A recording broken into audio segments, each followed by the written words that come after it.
नमस्कार दोस्तों, हमारे YouTube चैनल एमजे सर पर आपका खैर मकदम इस्तकबाल है। उम्मीद है आप सब खैर आफियत से होंगे और उम्मीद है आपकी पढ़ाई भी बेहतर चल रही होगी। मेरे प्यारे बच्चों, हमने पहली क्लास में 10वीं जमात का जो निसाब था उसका मुकम्मल वीडियो हमने आपकी खिदमत में पेश कर दिया है। आपको वो वीडियो पूरे गौर व फिक्र से देखना है और आपको जो इम्तिहान का जो पर्चा होता है उसको पूरे तरीके से पूरी तफसील के साथ आपको समझना है। अगर हो सके, अगर आप उसको अपनी कॉपी में नोट कर लें तो ये तो बहुत ही ज्यादा बेहतर होगा। क्यों? क्योंकि जाहिर सी बात है, मान के चलिए हम कहीं जंग में जा रहे हैं, अगर हमें अपने दुश्मन की कमजोरियों का नहीं पता है तो हम जंग में हार जाएंगे। मैं आपसे उम्मीद करता हूं पहले वीडियो में जो मैंने इम्तिहान का जो पर्चा था, आपकी क्लास का जो निसाब था, मैंने पूरी तफसील के साथ उसको समझाया और आपको वो अपनी कॉपी में नोटबुक में उतारने हैं। बिल्कुल साफ साफ जैसा हमारा खत था वैसे ही आपको वो अपनी कॉपी में उतारना है। ये तो हो गई पहली बात। अब दूसरी बात यह है, हमारी किताब जो जान पहचान है 10वीं जमात की, उसमें जो हमारा पहला टॉपिक है वो है मौलाना इस्माइल मेरठी। अब हम इस क्लास में, इस वीडियो में मौलाना इस्माइल मेरठी की सवाने हयात पढ़ेंगे। हमने जो यहां पर बोर्ड में जितनी भी चीजें पेश की हैं, आपको ये अपनी नोटबुक में उतार लेनी है, क्योंकि हमने जो चीजें पेश की हैं वो कई किताबों का मुताला करके आपकी खिदमत में पेश किए हैं। और अगर आप के इम्तिहान में अगर मौलाना इस्माइल मेरठी की सवाने हयात आती है, अगर आप इतना भी लिख आओगे जितना हमने लिखा है तो वो आपके नंबरात नहीं काट सकता। आपके लिए हम पूरी कोशिश कर रहे हैं, आपको भी अपनी तरफ से पूरी कोशिश करनी है। वो इसलिए क्योंकि हमारा टारगेट है 100 नंबर का। अगर आपके 100 नंबर नहीं आएंगे तो इसमें आपको दुख नहीं होगा, सबसे ज्यादा दुख मुझे होगा, हमें होगा। क्यों? क्योंकि हम आपके लिए हर वो मुमकिन कोशिश करवा रहे हैं जिसकी वजह से आपके 100 में से 100 नंबर आए। अगर मेरे प्यारे बच्चों, मेरे लाडलो, मेरे जिगर के छल्लो, अगर तुम्हारे 100 नंबर नहीं आए तो मुझे सबसे ज्यादा दुख होगा। मुझे इस बात का दुख होगा कि मैंने बच्चों के लिए हर वो प्रयास किया लेकिन बच्चे अपने मकसद में कामयाब नहीं हो पाए। आपको भी मुझ पर एतबार करना है, भरोसा करना है और आपको अपने ऊपर भी भरोसा करना है। क्यों? क्योंकि हिम्मत मदद मदद खुदा, अगर आप खुद की हिम्मत बंधाओगे, ठीक है, तो खुदा भी आपकी हिम्मत की दाद देगा और खुदा भी आपकी क्या करेगा? मदद करेगा। आपको वीडियो शुरू से लेके आखिर तक देखना है और तमाम इन चीजों को गौर व फिक्र से समझने की कोशिश करनी है। हमने जो मौलाना इस्माइल मेरठी की सवाने हयात यहां पर शामिल की है, हकीकत में ही मैं आपको इस बात का यकीन दिला रहा हूं, मैंने तकरीबन 3-4 किताबों में से जो मौलाना इस्माइल मेरठी के मुतालिक जितनी भी चीजें हैं उन तमाम चीजों का जखीरा मैंने आपके बोर्ड पर लिख दिया है। और जब आप इसको पढ़ोगे तो आप भी वास्तव में ही खुश हो जाओ कि सर मजा आ गया। आपने जितनी भी चीजें पेश की हैं वो वाकई में बहुत अच्छी हैं। इस बात का मैं आपको पूरा यकीन दिला रहा हूं कि अगर आप के सामने जो ये लिखा हुआ दिख रहा है, ये जो तमाम तहरीर दिख रही है, अगर आप इसको जूं की तू याद कर लोगे, अगर इसके नोट्स बना लोगे, अगर आप इसको इम्तिहान में लिख के आओगे तो इस बात की गारंटी मैं दे रहा हूं, आपके सवाने हयात में से, मौलाना इस्माइल मेरठी की सवाने हयात में से एक नंबर काटने की भी गुंजाइश नहीं रहेगी। आपको तो हमारे चैनल से जुड़ा रहना है, ज्यादा से ज्यादा लोगों को जोड़ना है, कमेंट करना है, शेयर करना है, लाइक करना है। अगर आपको कोई चीज समझ में नहीं आया, हमें कोई क्लास में परिवर्तन करना पड़े, तो हम उस चीज के लिए हाजिर हैं, हम बदलाव करने के लिए राजी हैं। लेकिन आपको पढ़ाई करनी पड़ेगी। मैं आपको एक बात बताता हूं, बात यह है, मैंने कल एक वीडियो डाला था लिखने का, तो उसमें मैंने चंद मिसालें पेश की थी। मैं तकरीबन 11 साढ़े 11 बजे के समथिंग मैं पढ़ाई कर रहा था, तो मेरे पास एक नए नंबर से एक फोटो आया व्हाट्सएप पर। मैंने जब उसको चेक किया तो उसमें जो मैंने वीडियो में मिसालें दी थी ना, उन मिसालों का फोटो उस बंदे ने मेरे पास भेजा कि ये लो सर, जो आपने जो मिसालें दी थी मैंने इनकी उर्दू बना ली है, आप इनको चेक करिए। मैं ताज्जुब में हो गया कि यार 11:30 बज रहे हैं, 11 साढ़े 11 बजे का टाइम हो रहा है, ये कौन है जो इतनी रात गए मेरे पास व्हाट्सएप पर मैसेज कर रहा है, फोटो भेज रहा है। जब मैंने उस नंबर पर फोन किया तो मैंने पिछली साल जहां पर पढ़ाया था, कैथवाड़ा पढ़ाया था, आरपीएस स्कूल है, वहां पर 11वीं क्लास में एक पढ़ने वाला बच्चा है जिसका नाम है नाजिम। ठीक है, तो वो उस नाजिम का मैसेज था। मैंने जब उस बच्चे के अंदर ये पढ़ने का हुनर देखा और पढ़ने की जब मैंने ये ललक देखी, तो मैं और ज्यादा मोटिवेट हुआ। अगर आप मेरी तरफ एक कदम बढ़ाओगे तो मैं आपकी तरफ 2 कदम बढ़ाऊंगा, इस बात का यकीन मैं दिला रहा हूं आपको। अब शुरुआत आपको करनी है, खत्म हम करेंगे। आपको लिखने में, पढ़ने में कोई भी परेशानी हो रही हो, आपको बेधड़क कमेंट बॉक्स पर वो टाइप करना है और हमें कमेंट करके भेज देना है। आपको कोई फिक्र करने की जरूरत नहीं है, हम आ गए हैं। मैं आपका वक्त ज्यादा जाया नहीं करूंगा। अब हम पढ़ेंगे मौलाना इस्माइल मेरठी की सवाने हयात। मैं आपको यहां पे एक चीज समझा दूं कि सवाने हयात क्या है, कि सवाने हयात क्या है। मेरे प्यारे बच्चों, जो सवाने हयात है ना, देखिए सवाने हयात,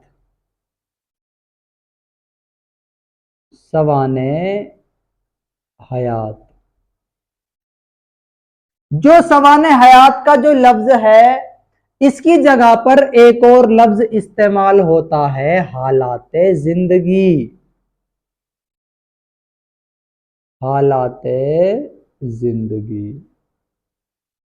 एक लफ्ज और इस्तेमाल होता है, जिंदगी के हालात। जिंदगी के हालात,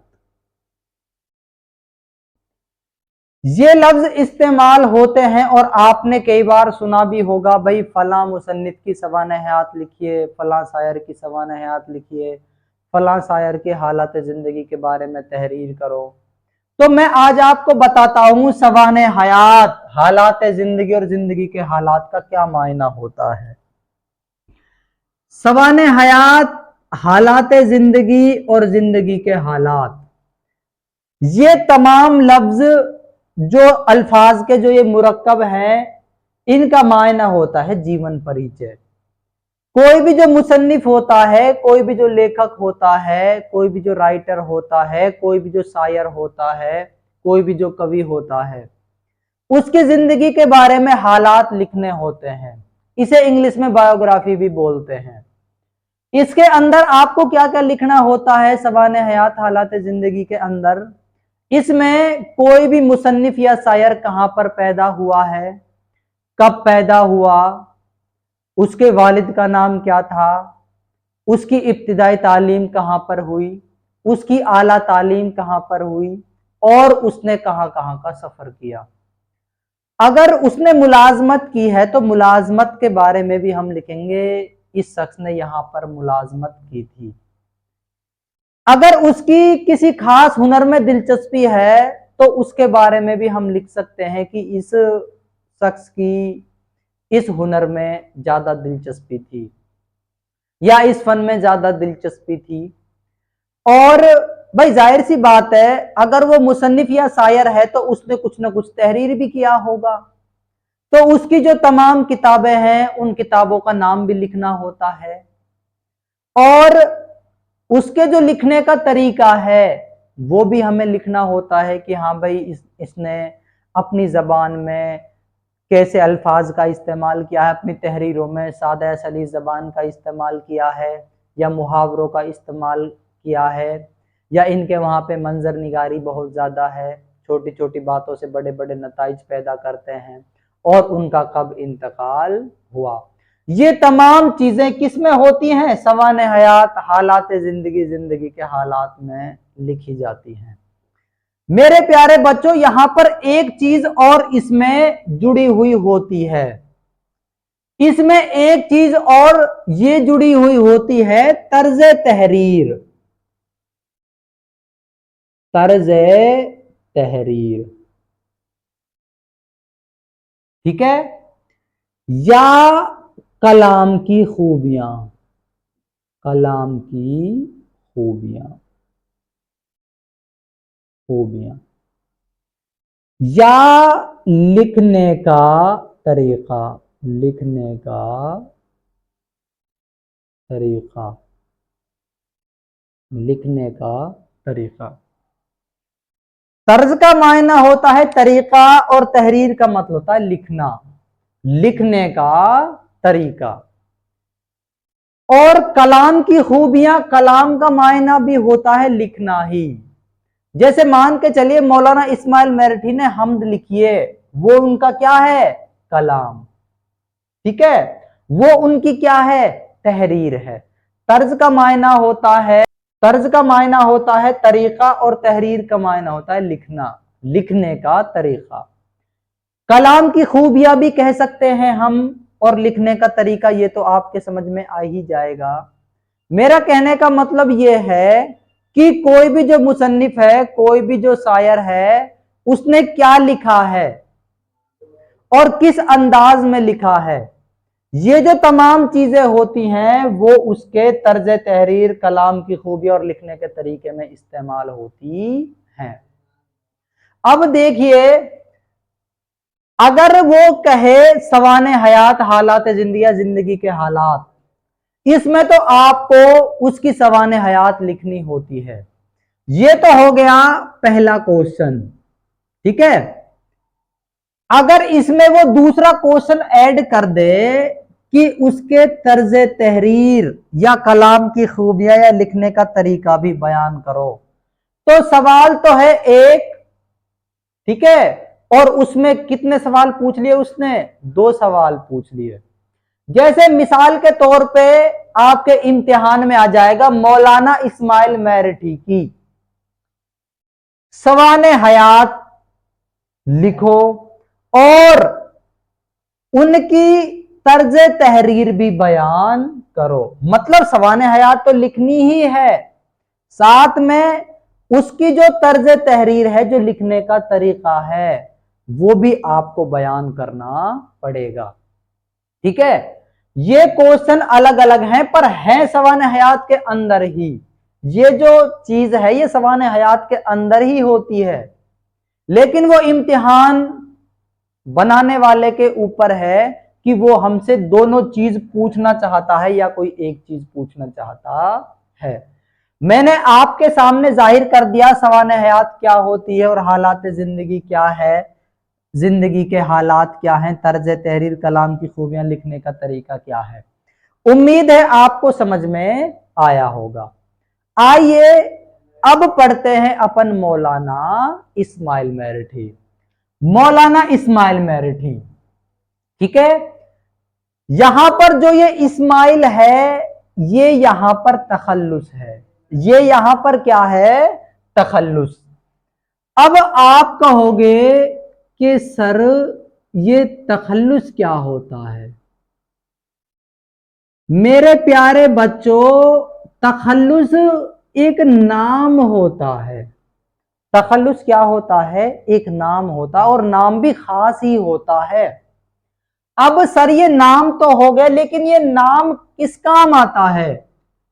इस नाम का इस्तेमाल किया जाता है। इस नाम का क्या किया जाता है? इस्तेमाल किया जाता है। अब किसमें इस्तेमाल किया जाता है?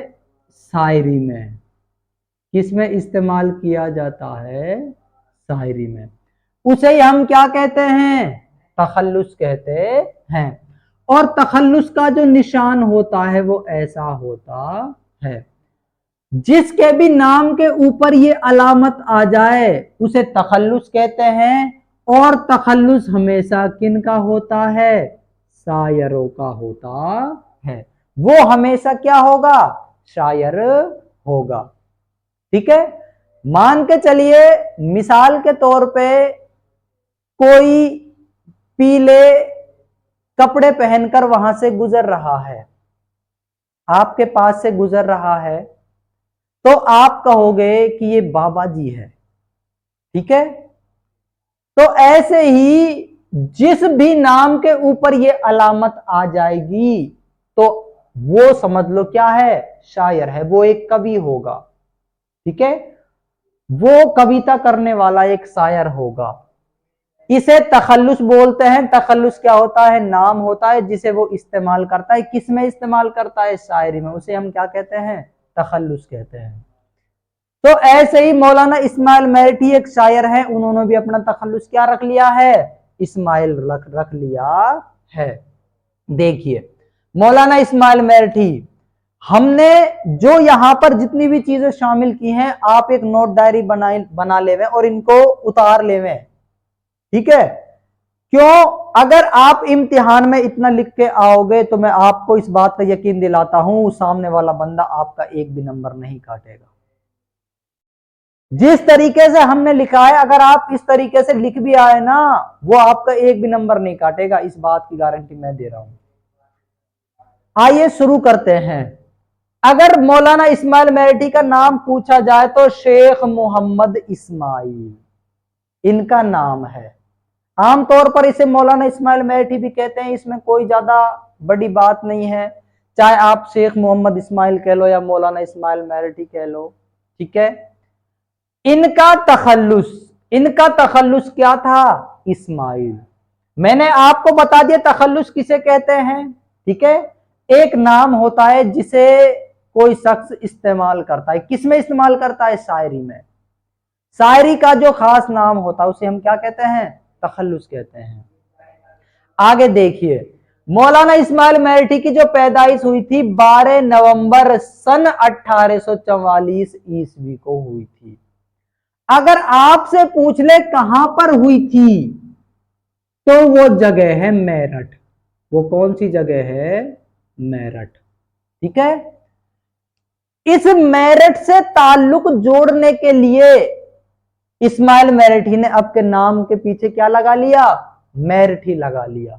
इसका मतलब यह है कि वो मौलाना इस्माइल जो कहां पर पैदा हुए? मेरठ में पैदा हुए। इसकी वजह से इनका नाम मशहूर हो गया मौलाना इस्माइल मेरठी। इतना समझ में आया? आगे देखिए, वफात इनकी हुई थी 1 नवंबर सन 1917 ईस्वी। यक्म का मायना होता है 1 नवंबर। ठीक है। 1917 ईस्वी को इनकी वफात हुई थी। मतलब 1 तारीख थी उस दिन जिस दिन इनका इंतकाल हुआ था। यक्म का मायना होता है 1। ठीक है। इतना समझ में आ गया। और अगर आपसे पूछा जाए इनकी वफात कहां पर हुई, वफात भी कहां पर हुई? मेरठ में। वफात भी कहां पे हुई? मेरठ में। ठीक है। जहां पर ये पैदा हुए थे वहीं पर इनका क्या हुआ था? इंतकाल हुआ था। अगर आपसे इनके वालिद साहब का नाम पूछा जाए, इनके वालिद साहब का, इनके अब्बा का नाम क्या था, तो पीर बख्श था। क्या था? पीर बख्श था। ये उनके वालिद का नाम था। अगर इनका लकब पूछा जाए, लकब क्या होता है? लकब एक खास नाम होता है जो किसी खूबी की वजह से मशहूर हो जाता है, उसे हम क्या बोलते हैं? लकब बोलते हैं। लकब मौलाना इस्माइल मेरठी का ये था, इन्हें बच्चों का शायर कहा जाता है। इन्हें बच्चों का शायर इसलिए कहा जाता है क्योंकि इन्होंने अपना ज्यादातर जो कलाम है, ज्यादातर जो नज़्में हैं, ज्यादातर जो किताबें हैं, ये उन्होंने बच्चों के लिए लिखी हैं। इसकी वजह से मौलाना इस्माइल मेरठी को बच्चों का शायर कहा जाता है। ठीक है। मैं पिछली साल एक स्कूल आरपीएस कैथवाड़ा में पढ़ाता था, राजस्थान पब्लिक स्कूल जो कैथवाड़ा में है वहां पे पढ़ाता था 2024 में, मतलब जो पिछला सत्र गुजर चुका है 2023-24 में। तो मैंने वहां पर एक बार इम्तिहान लिया। इम्तिहान में मैंने क्वेश्चन ये बनाया। क्वेश्चन ये था, सवाल ये था कि बच्चों का शायर किसे कहा जाता है?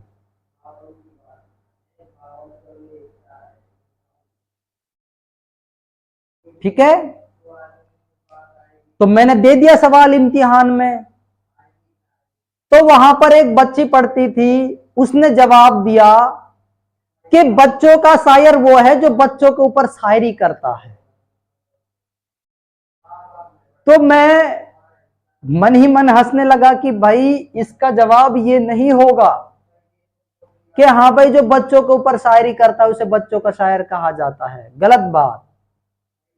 आपको लिखना है, अगर मैं आपके वहां पर इम्तिहान में सवाल बनाऊं या इम्तिहान में बोर्ड के पेपर में भी ये सवाल आए कि बच्चों का शायर किसे कहा जाता है, आपका जवाब होना चाहिए मौलाना इस्माइल मेरठी। ना कि आप इस जवाब को लिखो कि हाँ भाई जो बच्चों के ऊपर शायरी करता है वो बच्चों का क्या है? शायर है। ठीक है, ऐसे आपको नहीं लिखना है। ये तो बस मैं समझाने के लिए बता रहा हूं कि इन्होंने बच्चों के ऊपर शायरी की थी, इसकी वजह से इन्हें क्या कहा जाता है? बच्चों का शायर कहा जाता है। जो बच्चों का शायर है उसे उर्दू में अदबुल अतफाल भी कहा जाता है। ठीक है। यहां पर ये अरबी जबान की तरकीब है। ठीक है, अलिफ लाम आ रहा है बीच में, तो अरबी में अदबुल अतफाल बोलते हैं बच्चों का शायर को। ठीक है, आपको कंफ्यूज नहीं होना है बिल्कुल भी, चाहे आप बच्चों का शायर कह लो, चाहे आप अदबुल अतफाल कह लो। इतना समझ में आ गया होगा। आगे देखिए, खिताब। खिताब का मतलब होता है अवार्ड, पुरस्कार भी बोलते हैं जिन्हें। मौलाना इस्माइल मेरठी को इनकी अदबी खिदमात, अदबी खिदमात का मतलब यह है कि इन्होंने अदब में बहुत सारी चीजें लिखी हैं। ठीक है, तो अदब वालों ने इनको सम्मानित किया, इनके लिए पुरस्कार दिया, अवार्ड दिया, खिताब दिया। क्या दिया? खान साहब का। खान साहब के नाम से किसे जाना गया हमारे उर्दू अदब में? मौलाना इस्माइल मेरठी को जाना गया। आगे देखिए, जो मौलाना इस्माइल मेरठी थे ना, ये फारसी जबान पर इनको महारत हासिल थी। ये इतना उर्दू नहीं जानते थे जितनी कौन सी जबान जानते थे? फारसी जबान जानते थे। आगे देखिए, फारसी जबान में महारत हासिल थी किनको? मौलाना इस्माइल मेरठी को।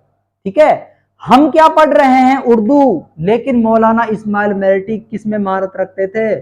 फारसी जबान में भी महारत रखते थे। फारसी की तालीम मौलवी रहीम बेग से हासिल की थी।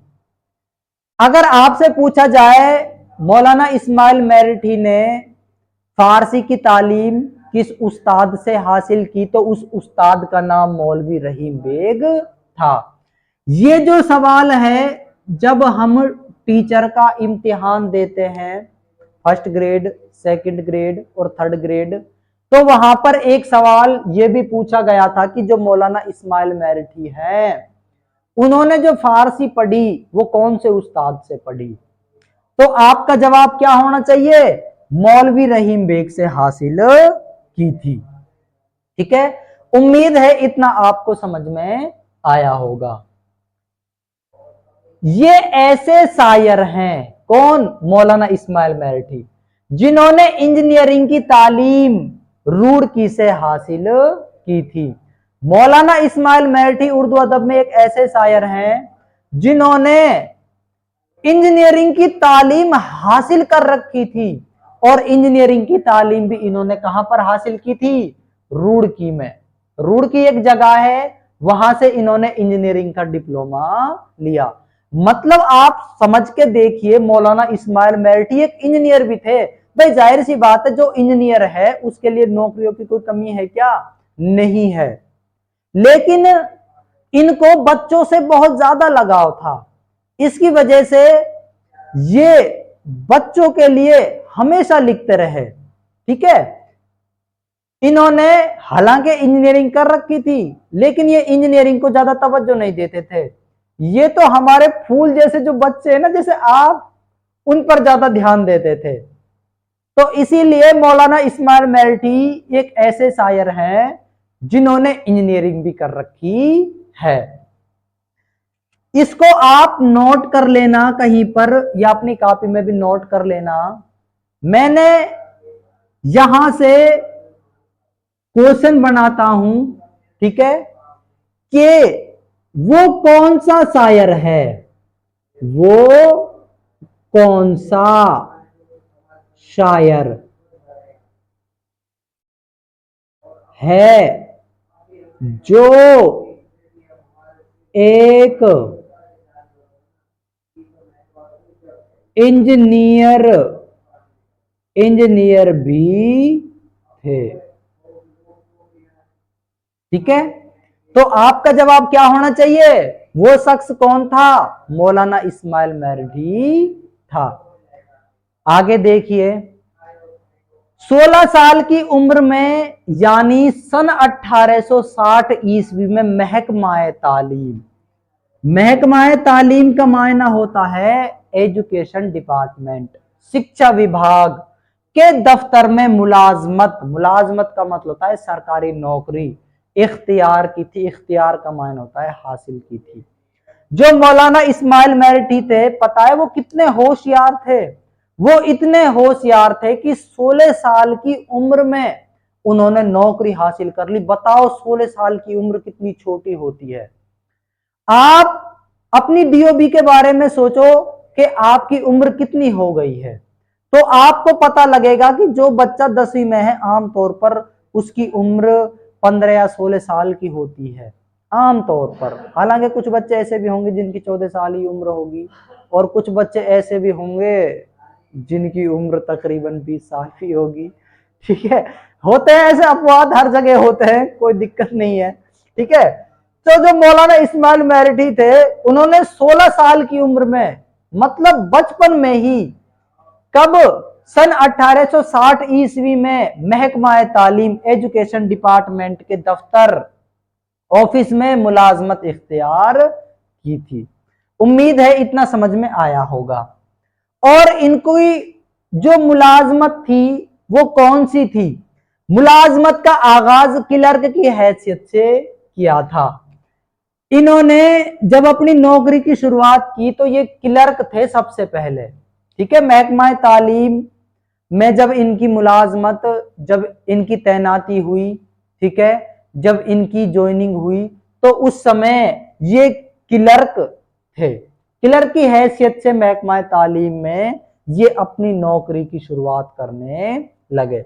उम्मीद है इतना समझ में आया होगा। आइए आगे बढ़ते हैं। इस्माइल के शायरी के उस्ताद मिर्जा गालिब थे। जो मौलाना इस्माइल मेरठी है ना, भाई जाहिर सी बात है, आप हो, आप हमसे किस लिए जुड़े हुए हो? आप हमसे इसलिए जुड़े हुए हो कि हाँ भाई सर हमें कुछ नया समझाएंगे, नई चीजें बताएंगे, जिससे हमारी इल्म में इजाफा होगा और हम अच्छे नंबरात ला पाएंगे। तो ऐसे ही जो मौलाना इस्माइल मेरठी थे, जब इन्होंने शायरी शुरू की थी, ठीक है, तो शायरी में इनके उस्ताद थे और उस्ताद का नाम क्या था? मिर्जा गालिब। अगर आपसे पूछा जाए मौलाना इस्माइल मेरठी का शायरी में उस्ताद कौन था, तो आपका जवाब क्या होगा? मिर्जा गालिब। ये क्वेश्चन भी मैं यहां पर लिख देता हूं। मौलाना इस्माइल मेरठी का शायरी में उस्ताद कौन था? तो आपका जवाब क्या होगा? मिर्जा गालिब। मैं आपको यहां पे एक चीज और बता दूं, जब 1860 ईस्वी में जब ये महकमा तालीम में मुलाजिम हो गए, तो तभी से ही इन्होंने बच्चों के लिए काम करना शुरू कर दिया, तभी से इन्होंने शायरी करनी शुरू कर दी। आगे देखिए, इस्माइल मेरठी को सर सैयद की तरह तालीम से सबसे ज्यादा दिलचस्पी थी। आपने एक नाम सुना होगा, सर सैयद अहमद खां, जिसे जदीद उर्दू नस्र का बानी भी कहा जाता है। आपने एक यूनिवर्सिटी का नाम सुना होगा जो पूरी दुनिया में, पूरे हिंदुस्तान में मशहूर है, जिसका नाम है अलीगढ़ मुस्लिम यूनिवर्सिटी। अगर आपसे पूछा जाए उस यूनिवर्सिटी का ईजाद करने वाला कौन था, उसकी बुनियाद रखने वाला कौन था, तो उसकी जो बुनियाद रखने वाला था वो था सर सैयद अहमद खां। सर सैयद अहमद खां एक ऐसी शख्सियत हुआ है जिन्होंने उर्दू के लिए और मुसलमानों के लिए हर वो मुमकिन कोशिश की है जिनसे उनकी इल्म में इजाफा हो सके। आप खुद को देखिए और इस सर सैयद अहमद खां के बारे में थोड़ा सा सोच के देखिए कि इन्होंने अपनी तमाम उम्र, इस बंदे ने, सर सैयद अहमद खान ने अपनी तमाम उम्र मुसलमानों की तालीम के लिए गुजार दी। इन्होंने बताया मुसलमानों को कि एक तालीम की जो ताकत है वो क्या होती है। लेकिन आज आप अपने आसपास देख लो, मुआशरे में क्या हो रहा है। मैं आपको सच्चाई बता रहा हूं इस दौर की, इसमें कोई दोहराए नहीं है। आप भी देख रहे होंगे आसपास क्या हो रहा है। लेकिन आप इस बंदे की कुर्बानी को तो देखिए, इसने अपनी पूरी तमाम जिंदगी मुसलमानों की भलाई के लिए गुजार दी, और आप देखिए आज मुसलमान क्या कर रहा है। ठीक है, आप खुद को पहचानिए, तालीम हासिल करिए, आगे बढ़िए, दिक्कत कहां आ रही है। लेकिन हमारे मुआशरे में कुछ चीजें ऐसी फैली हुई हैं जिसकी वजह से कोई पढ़ाई पर ध्यान ही नहीं दे रहा है। आप सोच के देखिए, मैंने आज ये वीडियो बनाया है, आप देखना इस पे देखने वालों की तादाद कितनी होगी, देखना और मुझे बताना कि इतनी तादाद है। और आप ये सोचना कि आपकी क्लास की तादाद कितनी है और हिंदुस्तान में मुसलमान भाइयों की तादाद कितनी है। क्यों? क्योंकि दिलचस्पी नहीं है। भाई हमारे वीडियो को वही तो देखेगा जिसकी पढ़ने में दिलचस्पी होगी, दिलचस्पी नहीं होगी तो नहीं देखेगा। आप भी सोचोगे कि सर क्या पढ़ा रहे हैं, खत्म करो यार जल्दी से, इस वीडियो को जल्दी से निकालो, चलो अगले सबक पे चलते हैं। ऐसे मेरे प्यारे बच्चों पढ़ाई नहीं होगी। हर चीज का तरीका होता है, पढ़ने का भी तरीका होता है, याद करने का भी तरीका होता है, हर चीज का तरीका होता है, अगर आप अपने अंदर ढूंढ के देखोगे तो। चलिए मैं आपका टाइम ज्यादा नहीं लूंगा। आप यूं सोचोगे सर पता ही नहीं क्या, कहां पे खो गए, क्या बता रहे थे। मैं आपको यह बता रहा था कि जो मौलाना इस्माइल मेरठी है, हमारे उर्दू में एक शख्स हुए हैं, बहुत अच्छे अदीब हैं, मुसन्निफ हैं, सर सैयद अहमद खां। उनको तालीम से बहुत ज्यादा दिलचस्पी थी, बहुत ज्यादा लगाव था पढ़ने का।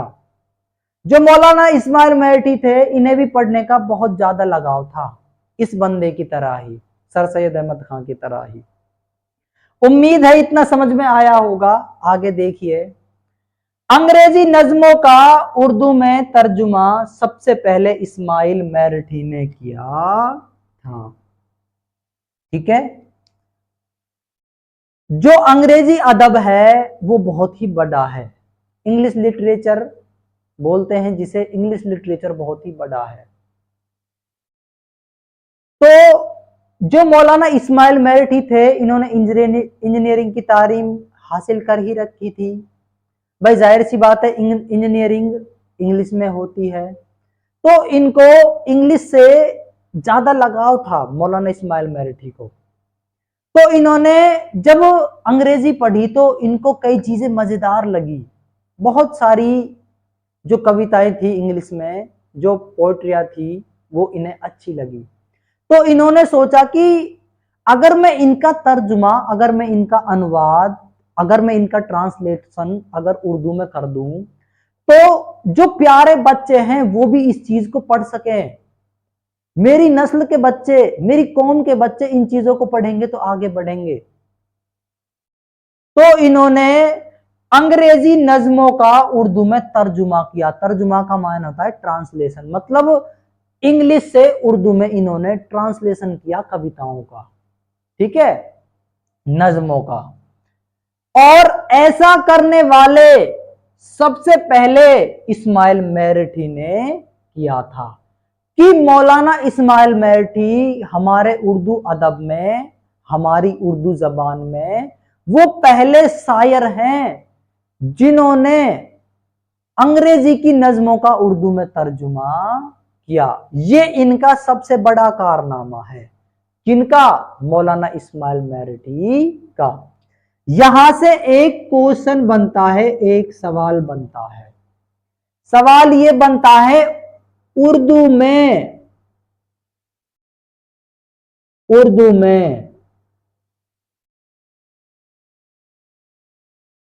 अंग्रेजी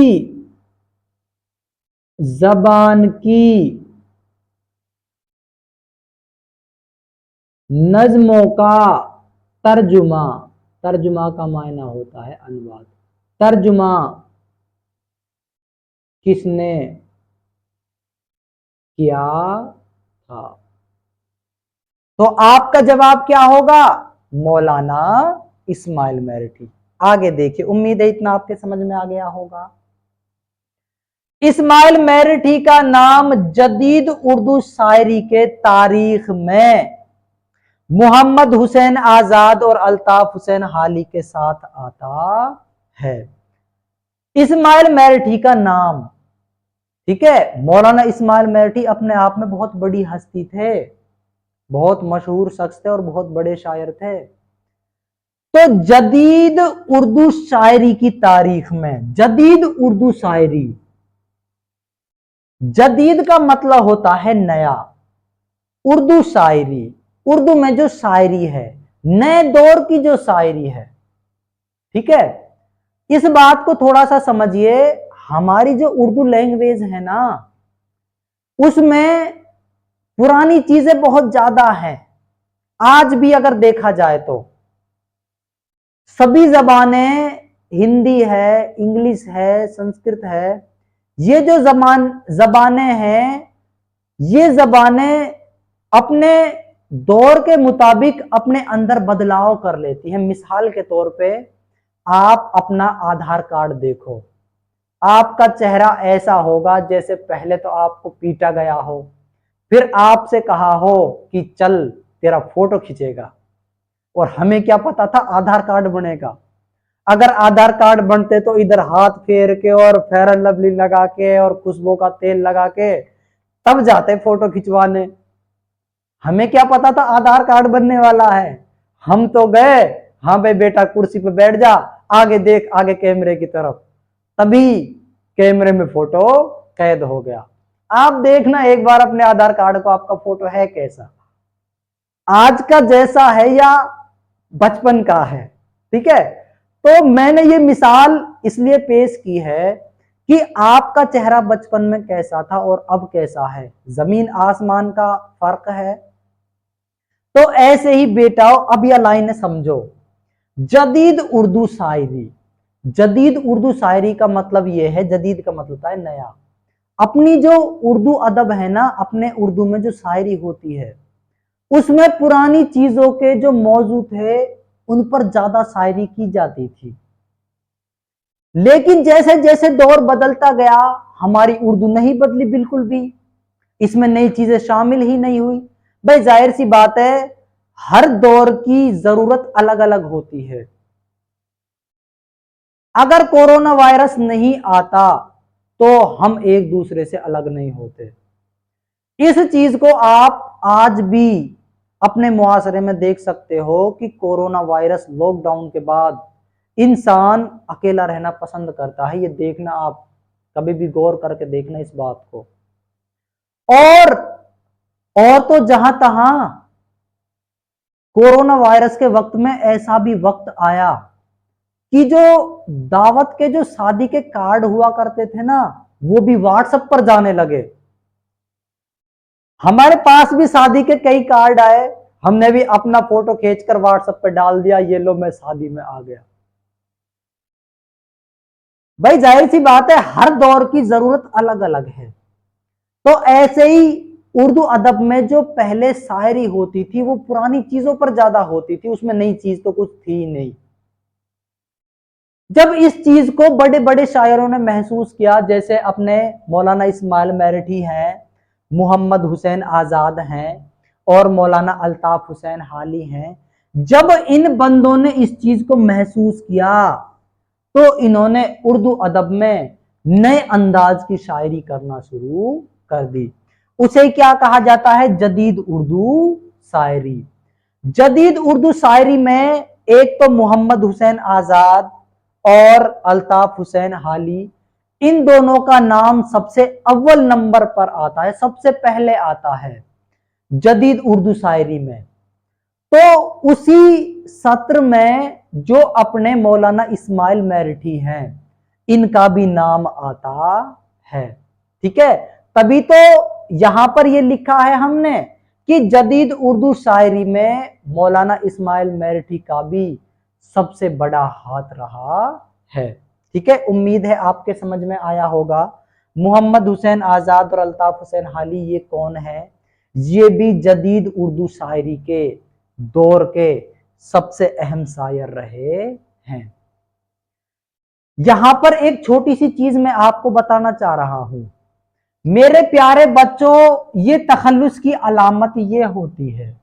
ठीक है, हमने अगर इस बोर्ड पर जो भी लिखा है, अगर इसमें जहां जहां पर भी मौलाना इस्माइल मेरठी लिखा होगा ना, खासकर इस्माइल, तो हमने तखल्लुस की अलामत जरूर लगाई होगी। आप किसी को भी देख लो इस तहरीर में जहां पर भी होगा।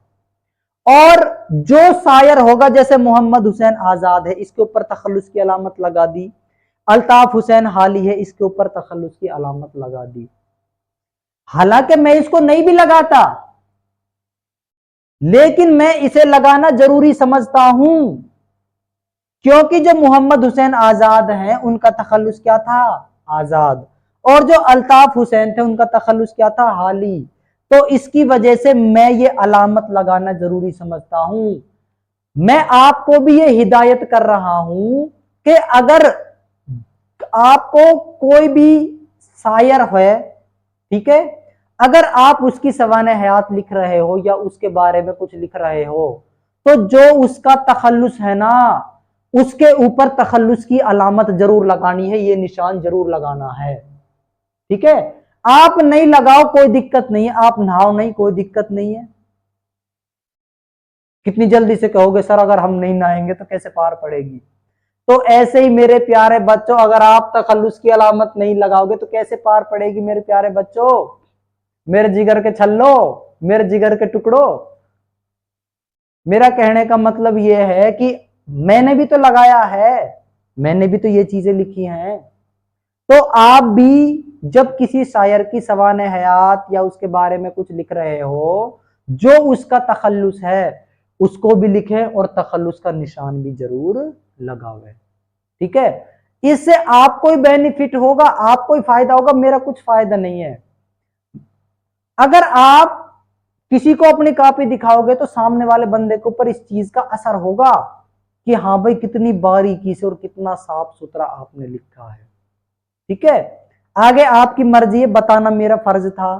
ठीक है, आगे देखिए, उन्होंने बच्चों की नफ्सियात, ज़ौक, शौक, दिलचस्पी, पसंद और नापसंद का जायजा लिया।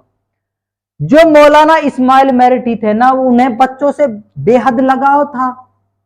ठीक है, जहां पर भी मौलाना इस्माइल मेरठी आ जाए, यूं समझ लो बच्चा वहां पर खुद ब खुद आगा। बच्चों की नफ्सियात, नफ्सियात का मायना होता है साइकोलॉजी। जो मौलाना इस्माइल मेरठी थे वो बच्चों की साइकोलॉजी को समझते थे कि बच्चे कौन सी चीज को पसंद करते हैं और कौन सी चीज को पसंद नहीं करते। मिसाल के तौर पे एक छोटा बच्चा है या आपका कोई छोटा भाई बहन है, आप उसे लालच दीजिए, मैं तुझे 1 रुपया दूंगा, तू मुझे अंदर से पानी लेके आ पीने के लिए। तो वो बच्चा 1 रुपये के लालच में आपको पानी पिला के देगा, क्योंकि उससे 1 रुपये से लालच है।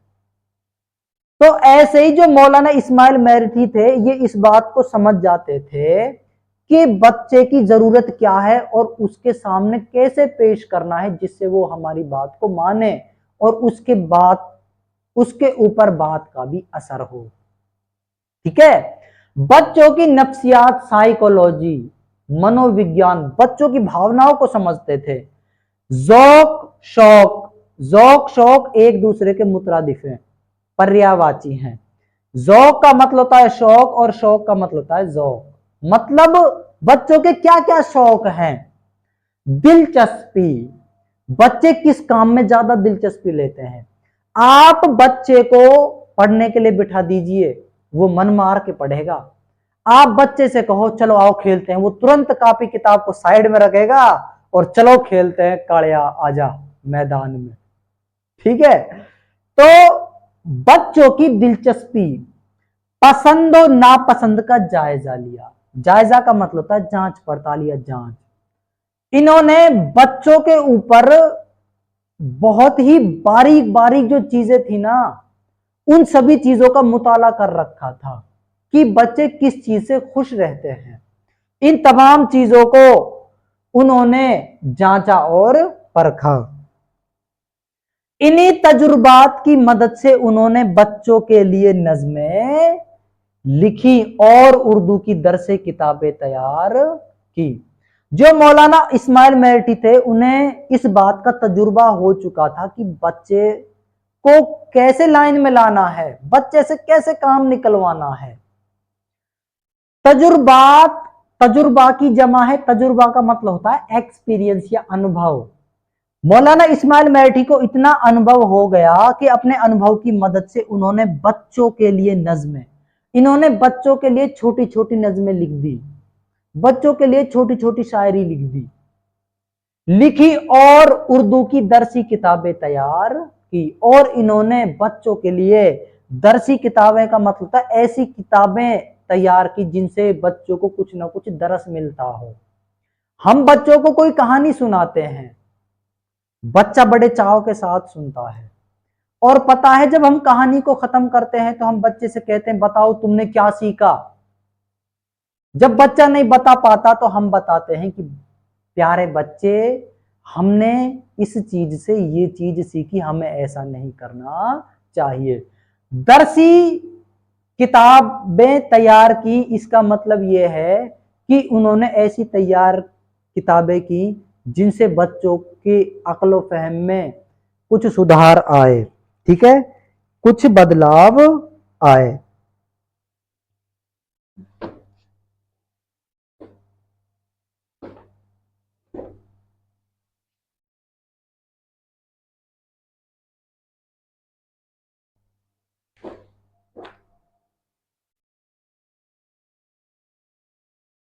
उर्दू की दरसी किताबें तैयार की, ये किताबें हर जमाने में मकबूल हुई और आज भी शौक से पढ़ी जाती हैं।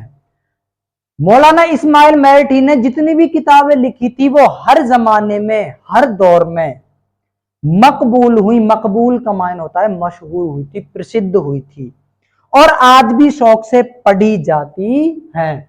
आज भी बच्चे उनकी किताबों को बड़े शौक से पढ़ते हैं। जिन बच्चों ने मस्जिद में तालीम हासिल की होगी, वहां पर जब बच्चे को उर्दू सिखाते हैं, सबसे पहले हिंदुस्तानी कायदे का मुताला करवाते हैं। उसके बाद उर्दू की पहली किताब, उर्दू जबान की दूसरी किताब, उर्दू जबान की तीसरी किताब, चौथी और पांचवी। आप देखना, अगर आप मस्जिद में तालीम हासिल कर रहे हो और आप पहली, दूसरी, तीसरी या चौथी या पांचवी किसी भी किताब में चल रहे हो, तो एक बार उसमें देखना कि ये लिखी किसने है, इसका मुसन्निफ कौन है। तो आपको वहां पर कौन सा नाम देखने को मिलेगा? मौलाना इस्माइल मेरठी नाम देखने को मिलेगा। इनकी किताबें हर जमाने में मशहूर हैं और आज भी शौक से पढ़ी जाती हैं। किताबों में आसान और सलीस जबान का इस्तेमाल किया। इन्होंने जितनी भी किताबें लिखी थी उनमें आसान और सलीस, आसान का मायने होता है सलीस और सलीस का मायने होता है आसान, ये एक दूसरे के पर्यायवाची मुतरादिफ हैं। जबान का इस्तेमाल किया। भाई जाहिर सी बात है, मैं आपके सामने आया और मैं आपसे उर्दू के मुश्किल अल्फाज में आपसे बात करने लग गया, तो आप भी सोचोगे पता नहीं ये कौन आ गया और पता ही नहीं क्या कह रहा है, हमारे तो कुछ समझ में नहीं आ रहा। भाई जाहिर सी बात है, अगर मैं आपके सामने मुश्किल अल्फाज का इस्तेमाल करूंगा तो आप मेरी बातों को नहीं समझ पाओगे। हाँ, अगर मैं उन्हीं बातों को आसान उर्दू में, आसान लैंग्वेज में इस्तेमाल करूंगा या कहूंगा, तो आप भी मेरी बातों में दिलचस्पी लोगे। तो एक सबसे बड़ी वजह यह भी है मौलाना इस्माइल मेरठी के मशहूर होने की, कि उर्दू में इन्होंने जो किताबें तैयार की थी उसमें आसान और सलीस जबान का इस्तेमाल प्रयोग किया था। बच्चों के मिजाज, मिजाज का मायने होता है तबीयत और उनकी जहनी जरूरतों, जहनी जरूरतों का मतलब होता है दिमाग की जो चीजें हैं उनकी पूर्ति करती हो का खास ख्याल रखा है। मतलब इन्होंने बच्चों के मिजाज, बच्चों की तबीयत को जाना कि बच्चे क्या चीज करना पसंद करते हैं, उनकी जहनी जरूरतों का खास ख्याल रखा कि उनका जो जहन है, उनका जो दिमाग है, उनको कौन सी चीज कब समझानी चाहिए, उन तमाम चीजों का इन्होंने खास ख्याल रखा है। छोटी छोटी बातों से बड़े बड़े नताइज पैदा करना इस्माइल मेरठी का खास अंदाज है। जो मौलाना इस्माइल मेरठी थे वो छोटी छोटी बातों से इतने बड़े बड़े नतीजे बच्चों के सामने पेश करते थे कि बच्चों को वो समझ में भी आ जाते थे और इनकी जो बात थी वो भी पूरी हो जाती थी। मतलब छोटी छोटी बातों से, मामूली मामूली बातों से वो बच्चों को समझाते, बड़े बड़े नताइज, नताइज का मायने होता है नतीजा या परिणाम, रिजल्ट दे देते थे। इस्माइल मेरठी का खास अंदाज है। यहां से ये सवाल भी बनता है, ठीक है, कि छोटी छोटी बातों से बड़े बड़े नताइज पैदा करना किन की खूबियां है या किन का अंदाज है। अब तो जगह और नहीं बची। चलो यहां पे देखिए, मैं लिख देता हूं, देखिए क्वेश्चन ये बनेगा, छोटी छोटी बातों से, बातों से बड़े बड़े नताइज, नताइज पैदा करना किन की खूबी है, किन की खूबी है। तो आपका जवाब क्या होगा? वो खूबी किसकी है? मौलाना इस्माइल मेरठी की है। आगे देखिए, आज भी बच्चों का सबसे पसंदीदा और अहम अदीब हैं। आज भी बच्चे सबसे ज्यादा किन की किताबों को पढ़ना पसंद करते हैं? मौलाना इस्माइल मेरठी की किताबों को पढ़ना पसंद करते हैं। जब इन चीजों को देखा गया कि जो मौलाना इस्माइल मेरठी हैं वो बच्चों के लिए सबसे अच्छी अच्छी चीजें लिखते हैं, तो इसीलिए इनकी जो किताबें हैं, इनकी जो नज़में हैं, वो स्कूलों में भी पढ़ाई जाती हैं और मदरसों मस्जिदों में भी पढ़ाई जाती हैं। यही ऐसे अदीब हैं जिनकी जो चीजें हैं, लिखी हुई जो चीजें हैं, वो हमारे स्कूल में भी चलती हैं, मदरसों में भी चलते हैं और मस्जिदों में भी इनकी लिखी हुई चीजें चलती हैं। बच्चों का सबसे पसंदीदा, पसंदीदा का मायना होता है जिसमें बच्चे दिलचस्पी लेते हो, पसंद करते हो, का अहम अदीब, अदीब का मायना होता है अदब लिखने वाला, ठीक है, मुसन्निफ हैं। इस्माइल मेरठी की मशहूर नज़में, अगर आपसे इम्तिहान में पूछ ले इस्माइल मेरठी की कोई 2 या 3 नज़मों का नाम लिखो, आप आसानी के साथ लिख सको, इसकी वजह से हमने शामिल भी कर दी हैं। पहली है पंचक्की, हालांकि ये होता तो पवन चक्की है, लेकिन यहां पर ये दे रखा है पंचक्की। उसके बाद है कछुआ और खरगोश, उनके ऊपर इन्होंने नज़में लिखी। हमारी गाय, गाय के ऊपर नज़्म लिख दी। पौधा और घास, पौधा और घास के ऊपर नज़्म लिख दी।